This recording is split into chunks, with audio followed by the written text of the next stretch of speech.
আসসালামু আলাইকুম দর্শক শ্রোতা, আশা করি সবাই ভালো আছেন। আমি আল্লাহর রহমতে ভালো আছি। শীতে গর্ভবতী মায়েদের বা নব্য নতুন প্রসব হয়েছে, বাবুর বয়স ধরেন 1-2 মাস, তারা আসলে কি খাবেন? এটা আসলে সবাই খেতে পারেন, কিন্তু এই গর্ভবতী মায়েদের জন্য ঠান্ডার একটু বড় সমস্যা হলে, হাঁচি টাচি হইলে সমস্যাটা একটু বাড়ে। সেই জন্যে আবার সিজার করা মায়েদের আবার হাঁচি টাচি করলে সমস্যা বাড়ে। এই জন্য কালো জিরা ভর্তা সপ্তাহে 3 দিন তো অবশ্যই খাবেন। তুলসী পাতা, পুদিনা পাতা, মধু দিয়ে ভর্তা করে খাবেন, তাহলে আল্লাহর মধ্যে ঠান্ডাটা খুব কম হবে। এবং যদি আপনি যেটা গরম পানি খাবেন, সেই গরম পানির মধ্যে অবশ্যই আদা এবং লবঙ্গ দিবেন। আমাদের রোগ হওয়ার পরে হায়তাশ করে কোনো লাভ নেই।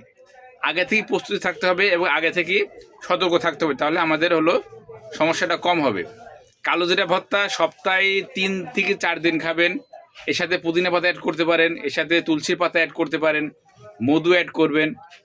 মধু কয়েকটা জিনিস খাবেন এবং গরম পানি খাবেন সকালে এবং রাত্রে। অবশ্যই গরম কুসুম কুসুম গরম পানি খাবেন, ওই গরম পানির সাথে মধু মিক্স করে খাবেন। তাহলে দেখবেন আল্লাহর রহমতে আমাদের এই ঠান্ডার সমস্যাগুলো হবে না, বা হলেও অল্পতে ভালো হয়ে যাবে। কাশি হবে না, হাসি হবে না, তাহলে আপনার অবধি ভালো থাকবেন, আপনিও ভালো থাকবেন, আপনার গর্ভের বেবিও ভালো থাকবে। ঠিক আছে? আবার যারা যেসব মায়েদের বেবি দুধ খায়, তাদের জন্য এটা অবিশ্বাস্যভাবে ভালো কাজ করে। রোগ প্রতিকারের চেয়ে প্রতিরোধ উত্তম। আগে রোগ হওয়ার পরে হায়তাশ করে কোনো লাভ নেই। আগে থেকে সতর্ক হন, নিজেকে ভালোবাসুন, নিজের জন্য কোয়ালিটি সময় দিন।